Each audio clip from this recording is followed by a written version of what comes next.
हलंदे हलंदे मुंहिंजी नज़र हिकिड़े अहिड़े पौधे ते पइजी वई जेको जिगर जे अॼुकल्ह वधंदड़ इमराद लाइ तमामु बहितरीनु आहे ऐं हिन जी रुगो ख़ाली चांहि पीअण सां बि जिगर जी बीमारी छॾे वञे थी, जंहिंजी तस्वीर तव्हांखे ॾेखारियां थो। हीअ हर जॻह ते तव्हांखे हथु अची वेंदो ऐं हिनखे सिंधी में लही चवंदा आहिनि। झाड़ीदार पौधो आहे पर हिन में शहद वेठी आहे नंढी माखी। हिनखे हथु ॾाइण ख़तरे खां ख़ाली कोन्हे छो त हिन जे अंदरि माखी वेठल आहे। माखी हिन जे गुलनि ते हींअर चोटी पई आहे। तव्हांखे ज़ूम करे ॾेखारियां, हीअ लही जो वणु आहे। लही जेके आम तौर ते लही चवंदा आहियूं पाण। ऐं हीअ तमामु हिकिड़ो ख़ूबसूरत पौधो आहे। हिन जा गुल बि सावण जी मौसम में हेड़ा थींदा आहिनि।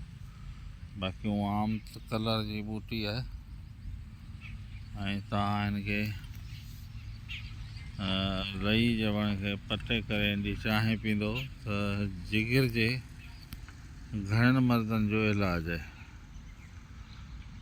ख़ैर हीउ वॾो वणु आहे, हू आम तौर ते नंढियूं ॿूटा थींदा आहिनि। हाणे हिन वक़्तु हिन में माखी वेठी आहे, हिन जो लूणु बि निकिरंदो आहे ऐं कंहिं ज़माने में हमदर्द कंपनी हिन जो लूणु कढी मार्केट में फ़रोख़्त कंदी इमराद जिगर लाइ। हे तमामु बहितरीनु शइ अथव।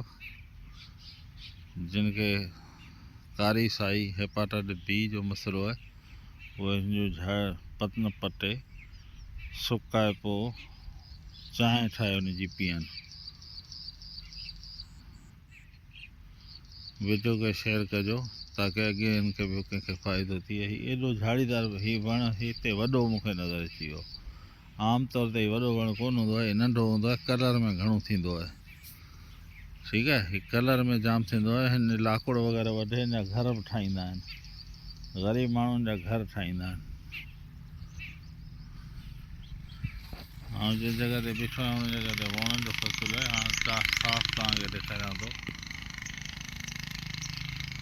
कैमरा खे ऑन कयां।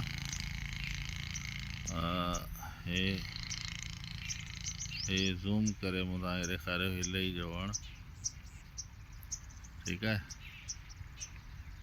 अस्सलामु अलैकुम।